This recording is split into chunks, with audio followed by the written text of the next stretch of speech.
This house believes that developing a nation should use English as the compulsory language in education. So, ladies and gentlemen, as we know that English is not only very important, but also an international language. The fact that English is the most widely spoken language worldwide. Unfortunately, here in Indonesia, there are only a few who know English well. As we can see, this country's education has a low quality compared to both global standards and those of neighboring countries in Asia. In the status quo nowadays, that there are only a few who can speak or understand English, even in this modern era. We can say that we are left behind with another country because there are so many countries nowadays that make English as their second languages. There are some factors that make people in Indonesia cannot speak English. Firstly, the people interest in learning a new language is low. Even that they know that English is international language and it is very important to be learned in the very first place.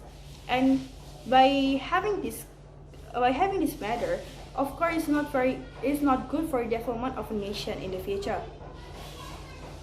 Secondly, in the status quo, as we see nowadays, we also find several layers of society with a different education and a different skill. We can say first layer is a countryside where sadly people in the society don't understand English, even some of the graduated youth.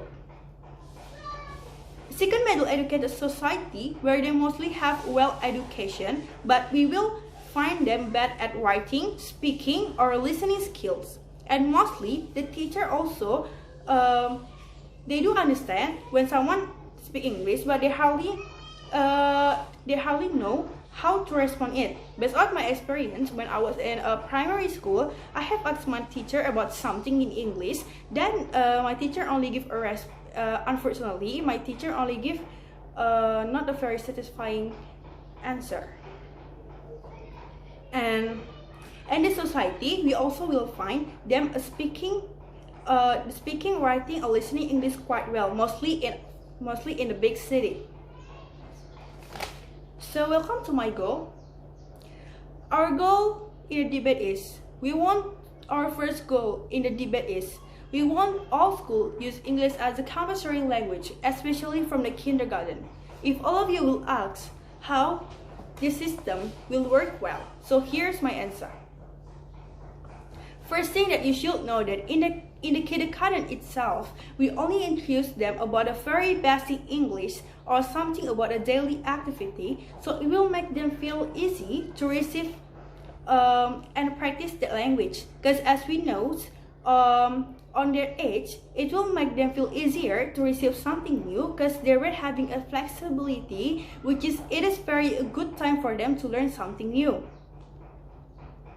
And it also will give that kid so many kind of benefit in the future. We can take one easy example. These kids will feel easier to learn next step of English because they have known the basic, and they don't need to learn and the basic English anymore when they was teenager. Because in a teenager, it's better for them to improve or develop to the high level English.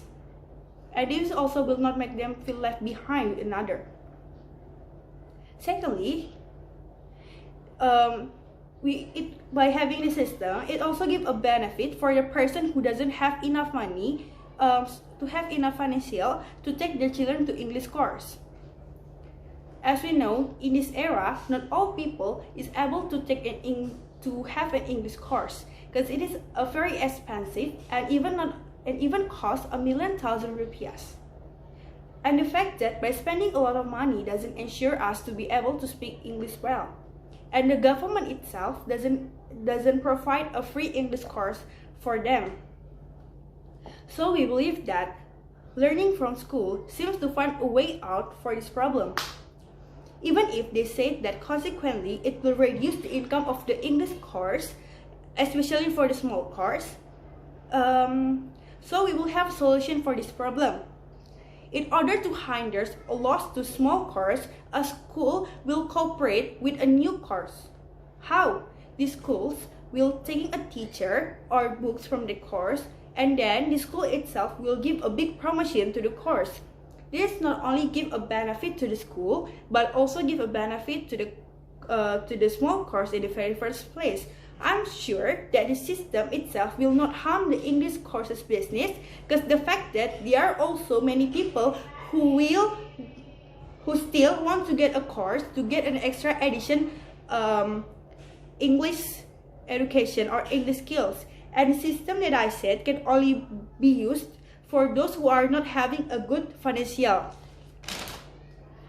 Welcome to my argument. My first argument is English give an opportunity to study abroad that of course will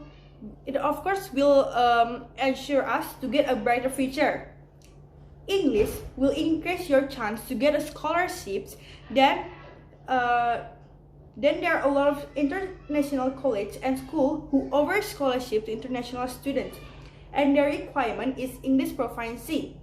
Moreover, by joining that kind of scholarship, it will make you get a new experience, and also you learn many things there, and it automatically will make people inspired with this kind of things. And secondly, more job opportunities, and of course you will get a better future, right? So we all know that nowadays, if you want to get a good job, you not only have a good mark in some subject, but you also have to be able to master English well. Especially for a company, English is really needed, because when this company cooperate with another company, with another company in a different country, it says that English as a language, and besides it also needed if you are having a small business. So you want to make your business better than before by cooperating with other country, whatever it is, if you want it or not, you also have to speak English to communicate with each other, so you can discuss things well. And a foreign company, of course, will choose or will prefer for those who is able to speak English to be cooperate, in order to make a both of us easily to communicate with each other, and also will create a misunderstanding in the very first place. I think that's all of my debate. I'm sorry if there is any mistake, and thank you.